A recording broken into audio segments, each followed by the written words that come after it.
তো হেই ভিউয়ার্স, কেমন আছেন সবাই? আশা করব সবাই ভালো আছেন। তো আজকে আমরা এক্সপ্লেন করছি সান অফ এ গান মুভিটা। আর এই মুভিটা বানানো হয়েছে খুবই ভয়ঙ্কর একটা গল্প নিয়ে। আসলে আমি আপনাকে গ্যারান্টি দিয়ে বলতে পারি যে জেল থেকে পালানোর এমন নিনজা টেকনিক আপনি এর আগে কখনো দেখতে পাননি। সো যার মানে বুঝতেই পারছেন ভিডিওটা হতে যাচ্ছে খুবই ইন্টারেস্টিং একটা ভিডিও। এই জন্য আমি বলবো ভিডিওটা শেষ পর্যন্ত দেখার জন্য। তো চলুন কথা না বাড়িয়ে শুরু করি আজকের ভিডিও। তো এই গল্পে শুরু হয় অস্ট্রেলিয়া থেকে। এখানে আমরা দেখতে পারি জুনিয়র নামের একটা ছোট্ট ছেলেকে জেলে কোনো একটা কারণে নিয়ে যাওয়া হয়। আর যখন তাকে চেকআপ টেকআপ করে তার সেলের মধ্যে পাঠিয়ে দেওয়া হয়, তখন এখানে সে তার সেলমেট অ্যারিকের সঙ্গে মিট করে, যেও কিনা বয়সে অনেকটা ছোট ছিল। যদিও তারা দুজনে একে অন্যের সাথে কোনোভাবে কোনো রকম কথাবার্তা বলেনি, তবে তারপরও অ্যারিক কোনো একটা কারণে প্রচণ্ড ভয়ের মধ্যে ছিল। আর জুনিয়র এই ব্যাপারগুলো দেখার পরে সে আর তার সাথে কথা বলার কোনো ট্রাই করে না। পরবর্তী কয়েকটা দিন জুনিয়র এই জেলের নিয়মকানুনের সাথে নিজেকে অ্যাডজাস্ট করার ট্রাই করে, এই জন্য সে তার চুলগুলো পর্যন্ত কেটে ফেলে। তবে কিছুদিন পরে সে ব্রেডেন নামের একটা লোককে দেখতে পারে, যে কিনা স্যাম নামের একটা লোকের সঙ্গে মাঝে মধ্যেই এখানে বসে চেস খেলতো। তবে আসলে চেস খেলাটা ছিল তাদের একটা বাহানা। চেস খেলার অন্তরালে তারা একটা ভয়ঙ্কর পরিকল্পনা আঁটছিল। তবে যখন একদিন জুনিয়র তার চেস বোর্ডের পাশ দিয়ে যাচ্ছিল, তখন জুনিয়র এমন একটা চাল নোটিস করে যেটা হয়তোবা সেই সময় ব্রেডেনও নোটিস করেনি। এই জন্য যখন জুনিয়র তাকে এই চালটা সম্পর্কে বলে, তখন প্রথম দিকে তো ব্রেডেন তার ব্রেনের সক্ষমতা দেখার পরে একটু হ্যাপি হয়।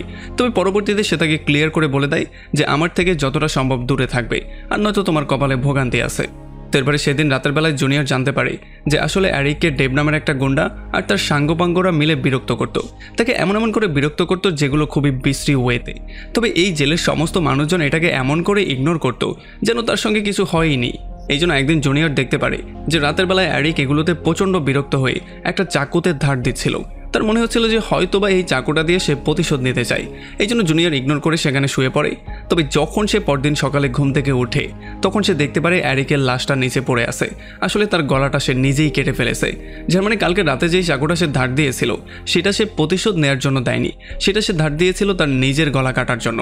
যদিও এটা দেখার পরে জুনিয়র তার সেলমেটকে সেভ করার জন্য আশেপাশের মানুষজনের কাছে সাহায্য চাওয়া শুরু করে। সে জোরে জোরে চিৎকার করা শুরু করে, তবে এতে করে কোনো লাভই হয় না। সে অ্যারিককে কোনোভাবে সেভই করতে পারে না। এখন যেহেতু অ্যারিক চলে গেছে, এই জন্য এখন ডেভ আর তার গ্যাংয়ের টার্গেট আর অন্য কেউ ছিল না, তাদের টার্গেট ছিল জুনিয়র নিজেই। এই জন্য যখন একদিন সন্ধ্যাবেলায় তারা জুনিয়রকে বাগে পেয়ে যায়, তখন তারা সবাই মিলে জুনিয়রকে ধরার ট্রাই করে। তবে ঠিক সেই সময় এখানে ব্রেডেন আর তার লোকজন চলে আসে, আর তারা শেষ মুহূর্তে জুনিয়রকে সেভ করে সেখান থেকে নিয়ে যায়। এই জন্য ব্রেডেন তার সাথে কথাবার্তা বলার জন্য সোজা তাকে তার রুমে নিয়ে আসে। এখানে ব্রেডেন তাকে বলে যে দেখো, জেলের মধ্যে তোমার নিজের জন্য তোমাকেই ফাইট করতে হবে, তোমার জন্য কেউ ফাইট করবে না, তোমাকে বারবার করে কেউ সেভও করবে না। এই জন্য তোমার নিজের লড়াইটা তোমার নিজেকেই লড়তে হবে। তবে ব্রেডেন এটা খুব ভালো করেই জানতো যে ডেভ আর তার গ্যাংয়ের সাথে জুনিয়র একা কোনোদিনও পারবে না। এই জন্য সে তাকে একটা অফার দেয়। সে বলে যে দেখো, যদি তুমি চাও তাহলে ডেভ আর তার টিমের থেকে জেলের মধ্যে আমরা তোমাকে সেভ করব, তবে এর বদলে যখন তুমি বাইরে বের হবে, তখন আমাদের জন্য একটা কাজ করে তোমাকে দিতে হবে। আর এই অফারটা পাওয়ার পরে জুনিয়রও একটু টেনশনের মধ্যে পড়ে যায়। এই জন্য সেই ভাবনা চিন্তা করার জন্য 2-3 দিনের সময় চায়। তবে এর কয়েকদিন পরে যখন জুনিয়র একা ছিল, তখন ডেভ আর তার লোকজন আবারও এসে তাকে ধরে ফেলে আর তার উপরে টর্চার করার ট্রাই করে। তবে এইবারও একেবারে শেষ মুহূর্তে ব্রেডেন আর তার লোকজন এসে কোনো রকমে জুনিয়রকে তাদের থেকে সেভ করে। আর যেহেতু বারবার করেই ডেভরা এই কাজটা করছিল, এই জন্য এই ঝামেলাটাকে পুরোপুরি শেষ করার জন্য ডেভকে তারা ধরে একেবারে ছাদ থেকে নিচে ফেলে দেয়। আর এই সমস্ত ব্যাপারগুলো দেখার পরপরই জুনিয়র প্রচণ্ড ভয়ের মধ্যে এসে ব্রেডেনের সমস্ত শর্তগুলো মানতে রাজি হয়ে যায় আর তার কথা মতো কাজ করতে রাজি হয়ে যায়। এখন এই জন্য যখন সে জেল থেকে বের হবে, তখন ব্রেডেনের হয়ে তাকে স্যাম নামের একটা লোকের সঙ্গে মিট করতে হবে, যে কিনা তাকে একটা অস্ত্র দিবে আর লুকানোর মতো একটা জায়গাও দিবে। আর সেই অস্ত্রগুলোর সাহায্যে জুনিয়রকে একটা হেলিকপ্টার হাইজ্যাক করে সেটাকে সোজা জেলের মধ্যে নিয়ে আসতে হবে, যেটার সাহায্যে ব্রেডেন আর তার সঙ্গীরা এখান থেকে পালিয়ে যাবে। তো এর কয়েক মাস পরে ফাইনালি সেই দিন চলে আসে যেই দিন জুনিয়র এখান থেকে ফ্রি হয়ে যায়। আর ফ্রি হওয়ার পরে প্ল্যান মতো সে চলে আসে স্যামের কাছে। স্যাম তাকে একটা খুবই সুন্দর অ্যাপার্টমেন্টে থাকার জন্য দেয়, যেটা বিচের একেবারে সাইডে ছিল। আর তাছাড়া তাকে একটা ব্রিফকেসও দেওয়া হয়, যেটার মধ্যে তার কিছু প্রয়োজনীয় জিনিসপত্র ছিল। আর জুনিয়র তার নতুন অ্যাপার্টমেন্টে ঢোকার সঙ্গে সঙ্গেই খুবই মনোযোগ দিয়ে তার অ্যাপার্টমেন্টটাকে চারপাশ থেকে দেখে। আর এরপর যখনই সে ব্রিফকেসটা খুলে, তখন সে এখানে কিছু ডুপ্লিকেট পাসপোর্ট পেয়ে যায়, কিছু জামাকাপড় পেয়ে যায় আর একটা গানও পেয়ে যায়। এরপরে সেদিন রাতের বেলায় তাশা নামের একটা মেয়ে এখানে চলে আসে, আর সে তার মিশনটাকে কমপ্লিট করার জন্য এখানে তাকে কিছু টাকা আর একটা মোবাইল দিয়ে যায়। তবে তার এত সৌন্দর্য দেখার পরে জুনিয়র তো তার উপরে মুগ্ধই হয়ে যায়। তবে যেহেতু তাশা স্যামের জন্য কাজ করতো, এই জন্য সে তার কাজটাকে কমপ্লিট করার পরে সেখান থেকে দ্রুত বেরিয়ে চলে যায়। তো এরপরে পরদিন সকালবেলা জুনিয়র উইলসন নামের একটা রিটায়ার্ড আর্মির কাছে চলে আসে আর ঠিক ব্রিটেনের বলা মতো সে কিছু গান তার থেকে ক্রয় করে আর সেগুলোকে চালানোর কিছুদিন ট্রেনিংও করে। আর এরপরে ফাইনালি সে চলে আসে একটা ট্যুরিজম কোম্পানিতে। এখান থেকে সে একটা হেলিকপ্টার ভাড়া করে আর যখনই হেলিকপ্টারটা আকাশে উড়ে তখন সে পাইলটকে গান পয়েন্টে নেয় আর হেলিকপ্টারটাকে জেলের কাছে নিয়ে যাওয়ার জন্য বলে।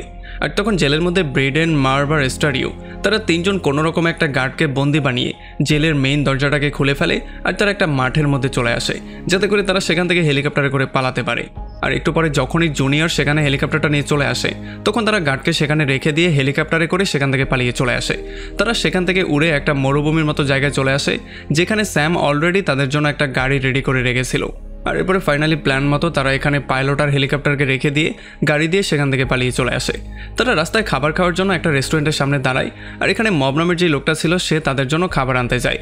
আর যখন তারা গাড়ির রেডিওটা অন করে তখন তারা শুনতে পারে দেশের প্রত্যেকটা মিডিয়াতে এখন জেল থেকে পালিয়ে যাওয়ার এই খবরটা প্রচার করা হচ্ছে। আর এখানে তাদের সবার নাম তো বলাই হচ্ছে, তাছাড়া তারা কি কি অপরাধ করে মধ্যে গিয়েছে সেই সমস্ত ব্যাপারগুলো বলা হচ্ছে। আর এখান থেকেই তারা জানতে পারে যে আসলে মার্ভ জেলে গিয়েছিল একটা ছোট্ট বাচ্চাকে ধর্ষণ করার অপরাধে। আর যখনই এখানে সবাই ব্যাপারটা শুনতে পারে তখন তাদের মাথা প্রচণ্ড গরম হয়ে যায়, কারণ একেতে এটা হচ্ছে গিয়ে জঘন্যতম একটা অপরাধ, তাছাড়া মার্ভ এটা তাদের থেকে লুকিয়েছিল। এই জন্য যখন এখানে মার্ভ চলে আসে তখন তারা তাকে ধরে ধোলাই করা শুরু করে আর তাকে আচ্ছা রকম ধোলাই করে আধমরা অবস্থায় রেখে দিয়ে তারা সেখান থেকে বেরিয়ে চলে যাওয়ার সিদ্ধান্ত নেয়। এরপর তারা তিনজন মিলে ফাইনালি সেই ঘরটার মধ্যে চলে আসে যেটা স্যাম তাদের জন্য রেডি করেছিল। এখানে স্টার্লো যখন এই ঘরটা দেখতে পারে তখন সে এই ঘরটার জন্য পাগল হয়ে যায়, মানে ঘরটা তার অনেক পছন্দ হয় যেহেতু এটা বিচের সাইডে। তবে ব্রেডেন তাকে বলে যে না, কোনোভাবেই এই ঘরে আমরা সেভ না, কারণ এই ঘরটা চারপাশ দিয়ে ফাঁকা। যদি পুলিশ এসে আমাদের উপরে গুলি করা শুরু করে তাহলে চারপাশ দিয়েই আমাদের উপরে গুলি করতে পারবে, আমরা পালানোর কোনো অপশনই পাবো না। তো এর একটু পরে যখন তারা স্যামের সঙ্গে মিট করতে তার বাসায় চলে আসে তখন স্যাম তাদেরকে আসল প্ল্যানিংটা বলে। আসলে স্যামের প্ল্যানিং ছিল তাদের মাধ্যমে একটা মাইন্ড থেকে পুরো 6টা স্বর্ণের ইট চুরি করা, যেই ইটগুলো খুবই স্পেশাল। আর সেখানে যাওয়ার জন্য স্যাম তাদের জন্য এন্ট্রি কার্ডও বানিয়ে দিয়েছে। আর যদি তারা সফলভাবে এই চুরিটা সম্পন্ন করতে পারে তাহলে স্যাম এগুলোর বিনিময়ে তাদের প্রত্যেককে $2 মিলিয়ন করে দিবে আর পরবর্তীতে তাদের সেফটির ব্যবস্থাও সে করবে। আর এত বড় অ্যামাউন্ট শোনার পরে এখানে সবাই পুরোপুরি পাগল মতো হয়ে যায়, তারা এই কাজটা করার জন্য সহজেই রাজি হয়ে যায়। তবে সেদিন সন্ধ্যাবেলায় আবারও জুনিয়র চলে আসে তাশার সঙ্গে মিট করতে। আর এখানে যখনই সে তাকে পটানোর জন্য কথাবার্তা বলার ট্রাই করছিল তখনই স্যামের ভাতিজা জশ এখানে এসে তাকে ধাক্কা দিয়ে সোজা পুলের মধ্যে ফেলে দেয়। আসলে যেহেতু জুনিয়র সাঁতার কাটতে পারতো না এই জন্য পানির মধ্যে পড়ার পরে তার অবস্থা খারাপ হয়ে যায়, সে একেবারে মৃত্যুর দ্বার প্রান্তে চলে যায়। প্রথমে সবাই তাকে নিয়ে মজা করলেও যখন তাশা এই ব্যাপারটা বুঝতে পারে তখন একেবারে শেষ মুহূর্তে লাফ দিয়ে সে তাকে সেভ করে। আর পানি থেকে ওঠার সঙ্গে সঙ্গেই জুনিয়রের মাথা প্রচণ্ড গরম হয়ে যায়, এই জন্য জশ আর তার মধ্যে হাতাহাতি শুরু হয়ে যায়। তবে একেবারে শেষ মুহূর্তে ব্রেডেন এখানে এসে তাদের দুজনকে শান্ত করে। তারপরে জুনিয়র প্রচণ্ড মাথা গরম করে সেখান থেকে বেরিয়ে চলে আসে। আর যখন প্রচণ্ড মন খারাপ নিয়ে সে রাস্তা দিয়ে হাঁটছিল তখনই তাশা একটা গাড়ি নিয়ে তার সামনে চলে আসে আর তাকে অফার দেয় একটা চাইনিজ রেস্টুরেন্টে খাবার জন্য। আর এই অফারটা জুনিয়রও মানা করতে পারে না, এই জন্য সে তার গাড়িতে উঠে তার সঙ্গে যাওয়া শুরু করে। তবে রাস্তায় সে তাকে জিজ্ঞেস করে যে তুমি এত বড় লোক হওয়া সত্ত্বেও কেন স্যামের জন্য এখনও কাজ করছো, তুমি তো নিজে আলাদাই হয়ে যেতে পারো। তবে তখন তাশা তাকে বলে যে যেই মেয়েরাই এখান থেকে পালিয়ে যাওয়ার চেষ্টা করেছে স্যাম তাদের প্রত্যেককে খুন করেছে। তারপরে পরদিন সকালবেলা কালকে রাতের ঘটনার জন্য ব্রিডেনের মাথা প্রচণ্ড গরম হয়েছিল আর সে জুনিয়রের উপরে এই জন্য রাগ করছিল কারণ জুনিয়র মেয়ের চক্করে পড়ে সমস্ত ব্যাপারটা নষ্ট করে দিচ্ছিল। সে তাকে বলছিল যে মেয়ের চক্করে একেবারেই পড়া যাবে না, কারণ তাহলে আমরা আমাদের প্ল্যান এক্সিকিউশন করতে পারবো না। আমাদের প্ল্যান এক্সিকিউট হওয়ার পরে তোমার যা ইচ্ছা তুমি সেটা করবে, আর নয়তোবা তুমি নিজে তো ডুববেই, সঙ্গে আমাদেরকেও ডুবাবে। আর সেদিনই তারা এই ঘরটা ছেড়ে মাইনের খুবই কাছের একটা ঘরে শিফট হয়ে যায় যেখান থেকে মাইনটা ক্লিয়ারলি দেখা যায়। এরপরে সন্ধ্যাবেলায় তারা সবাই মিলে মাইনটা সম্পর্কে আরও ডিটেইলি জানতে চলে যায়। আর এরপর যখন তারা সমস্ত ব্যাপারগুলো জানতে পারে তখন তারা ফাইনালি তাদের সমস্ত প্ল্যানিংটা করে ফেলে। তারা কবে এটা করবে, কিভাবে করবে, সমস্ত ব্যাপারগুলো তারা সেটেল করে নেয়। এরপর কয়েকদিন পরে ফাইনালি সেই দিনটা চলে আসে যেই দিন তারা সেখানে গিয়ে আক্রমণ করবে। আমরা দেখতে পারি যে তারা সবাই একটা গাড়িতে করে বেরিয়ে পড়ে যেটার মধ্যে যশও ছিল। এরপর তারা সেই মাইনের মধ্যে ইলেকট্রিশিয়ানের বেশ ধরে সোজা মাইনের মধ্যে এন্ট্রি নিয়ে নেয়। আর মাইনের সামনেই ব্রিডেনের একটা বন্ধু একটা কার নিয়ে ওয়েট করছিল, কারণ তার কাজ ছিল যখন তারা এখান থেকে বের হবে তখন তাদেরকে সেফলি এখান থেকে নিয়ে যাওয়া আর পুলিশ এদিকে আসছে কিনা সেটার উপরে নজরদারি করা। এরপরে প্ল্যান মতে জুনিয়র একটা ভেন্টিলেশন মেশিনের মাঝখান দিয়ে সোজা চলে আসে সেই রুমের মধ্যে যেই রুমের মধ্যে স্বর্ণগুলোকে গলিয়ে ইটে কনভার্ট করা হতো। এখানে আসার সঙ্গে সঙ্গে সে সবাইকে গান পয়েন্টে নিয়ে নেয় যাতে করে কেউ এখানে অ্যালার্ম বাজাতে না পারে। আর এই সুযোগটা নিয়ে তার বাকি যেই পার্টনাররা ছিল তারা সবাই এটার মধ্যে চলে আসে আর সবাইকে গান পয়েন্ট করে একটা জায়গায় জড়ো করে। এরপরে ব্রেডেন এখান থেকে 2টা লোককে কাজে লাগিয়ে দেয় স্বর্ণের ইট বানানোর জন্য। এখানে সবকিছুই ঠিকঠাক মতো চলছিল, তবে হঠাৎ করেই যশ কেন যেন ভয় পেয়ে যায়। এই জন্য সে একটা কর্মচারীর পায়ের মধ্যে গুলি করে দেয়। আর এটা যখন ব্রেডেন দেখতে পারে তখন তার মাথাটা প্রচণ্ড গরম হয়ে যায়। এই জন্য সে তার বন্দুকের নল দিয়ে জোরে তার মুখের মধ্যে একটা পাঞ্চ করে দেয়। আর যতক্ষণে তারা এই ঘটনাগুলো সামলাচ্ছিল ততক্ষণে বাইরে থেকে তারা খবর পেয়ে যায় যে পুলিশের গাড়ি তাদেরকে ধরার জন্য এখানেই আসছে। আর এই খবরটা পাওয়ার সঙ্গে সঙ্গেই ব্রেডেন 6টা স্বর্ণের ইট তার ব্যাগের মধ্যে ভরে ফেলে আর কর্মচারীদের ড্রেস পরে তাদের সঙ্গে মিলেমিশে পালিয়ে যাওয়ার ট্রাই করে। আর যখন পুলিশ কর্মচারী মনে করে তাদেরকে একটু কাছে আসতে দেয় তখনই এই সুযোগটা নিয়ে তারা পুলিশের উপরেই গুলি করা শুরু করে। আর একটু পরে যখন তারা একটু ফাঁকা পেয়ে যায় তখন তারা দ্রুত গাড়িতে উঠে সেখান থেকে পালিয়ে যাওয়া শুরু করে। তবে পুলিশও কোনোভাবে তাদেরকে ছাড়তো না, পুলিশও তাদেরকে ফলো করা শুরু করে। আর যখন একটু দূরে তারা চলে আসে তখন হঠাৎই পেছন থেকে পুলিশ একটা গুলি করে দেয়, যেই গুলিটা সোজা এসে এস্টোরিওর গায়ে লাগে। আর এই গুলির জন্য এস্টোরিও অনেক বেশি আহত হয়ে যায়। তবে এত কিছু হয়ে যাওয়ার পরেও তারা কোনো রকমে পুলিশকে ফাঁকি দিয়ে সেখান থেকে চলেই আসে। তবে এতক্ষণে এস্টার্লো এই ব্যাপারটা ক্লিয়ারলি বুঝতে পেরেছে যে এই গুলি তাকে আর বাঁচতে দিবে না, সে এখানে নিশ্চিত মারা যাবে। এই জন্য সে তার ভাগের অংশটা তার মেয়ের কাছ পর্যন্ত পৌঁছানোর জন্য তাদের সবাইকে বলে। এগুলো শোনার পরে তারা সবাই খুবই বেশি আপসেট হয়ে যায়। তবে এখন তাদের হাতে করার মতো কিছুই নেই, তাদের বন্ধুকে তাদের বিদায় বলতেই হবে। এরপর তারা দ্রুত চলে আসে একটা ট্রাকের কাছে আর তাদের গাড়িটাকে ট্রাকের মধ্যে ভরে সেই ট্রাকের সাহায্যে সেখান থেকে পালিয়ে চলে আসে। আর যখন স্যাম এই সমস্ত ব্যাপারগুলো জানতে পারে তখন সে সমস্ত প্রমাণ মেটানোর জন্য গাড়িটাকে ধ্বংস করার জন্য বলে। আর যেহেতু এস্টার্লো মারা গিয়েছে এই জন্য গাড়ির মধ্যে এস্টার্লোর ডেড বডিটাকে ঢুকিয়ে সেইটার সঙ্গেই গাড়িটাকে পুড়িয়ে দিয়ে সোজা পাহাড় থেকে নিচে ফেলে দেওয়া হয়। এরপরে যখনই তারা বাসার দিকে ব্যাক করছিল তখনই জুনিয়রকে তাশা একটা মেসেজ দেয় যেখানে সে বলে যে স্যাম তোমাদেরকে ধোঁকা দিয়েছে। আর এই ব্যাপারটা শোনার সঙ্গে সঙ্গেই জুনিয়র আর ব্রেডেন প্রচণ্ড টেনশনের মধ্যে চলে আসে। এই জন্য তারা দ্রুত চলে আসে একটা কবরের কাছে যেখানে ব্রেডেন আগে থেকেই কিছু টাকা লুকিয়ে রেখেছিল। আর ব্রেডেন এটা খুব ভালো করেই জানতো যে স্যাম এই গোল্ডগুলোকে এক্সচেঞ্জ করবে মেলবর্নে। এই জন্য তারা খুব দ্রুতই একটা ট্রেনে উঠে পড়ে, কারণ তারাও মেলবর্নের সেই জায়গাটাতেই যেতে চায় যাতে তারা স্যামের মুখোমুখি হতে পারে। আর এই ট্রেনে আরও একবার জুনিয়রের দেখা হয়ে যায় তাশার সঙ্গে। আর এইবার তারা অনেক বেশি ক্লোজ চলে আসে, অনেক বেশি। যাই হোক, এরপরে মেলবর্নে পৌঁছে তারা একটা সস্তা হোটেলে গিয়ে ওঠে যাতে করে কেউ তাদের উপরে সন্দেহ করতে না পারে। তবে এই সমস্ত ব্যাপারগুলো হওয়ার পরেও আমরা দেখতে পারি ব্রেডেন কোনোভাবেই জুনিয়র আর তাশার এত ক্লোজনেস নিয়ে হ্যাপি ছিল না। সে তাদের রিলেশনটা পরে কন্টিনিউ করতে বলছিল এই সমস্ত ঝামেলাগুলো শেষ হয়ে যাওয়ার পরে। আর এরপরে যখন সেদিন রাতের বেলায় তাশা তার কাজের জন্য বাইরে যায় তখন ব্রেডেন জুনিয়রকে বুঝিয়ে বলে যে দেখো, এই মেয়েটা কিন্তু একেবারেই বিশ্বাসযোগ্য না, এই মেয়েটা তোমাকে ধোঁকাও দিতে পারে। তুমি হয়তো ভাবছো সে তোমাকে ভালোবাসে, তবে তোমার থেকে কাজ উদ্ধার করার পরে তোমাকে সে ধোঁকাও দিতে পারে, কারণ সে কাজ করে তার বসের জন্যই। এই ব্যাপারটা তুমি মাথায় রাখবে। আর ব্রেডেন তাকে অফারও দেয় যে তুমি দরকার হলে আমার ভাগের থেকে কিছু বেশি টাকা নাও, তবে এই মেয়েটাকে তুমি ছেড়ে দাও, আর নয়তো আমাদের প্ল্যানিংয়ে গরমিল হয়ে যাবে। তবে দুর্ভাগ্যবশত তাশা দূর থেকে এই সমস্ত ব্যাপারগুলো শুনে ফেলে। এই জন্য সে প্রচণ্ড রাগ করে সেখান থেকে চলে যাওয়ার ট্রাই করে। তবে জুনিয়রও তাকে থামানোর জন্য তাকে ফলো করা শুরু করে। আর ফাইনালি একটা সময় গিয়ে সে তাকে আটকে ফেলে। তবে তাশাও প্রচণ্ড রাগ হয়ে তাকে বলে যে তুমি যার হয়ে কাজ করছো দেখবে এই লোকটাই সবার আগে তোমাকে ধোঁকা দিবে। যখন সে তোমাকে দিয়ে কাজ উদ্ধার করে ফেলবে তখন সেই তোমাকে সবার আগে ধোঁকা দিবে।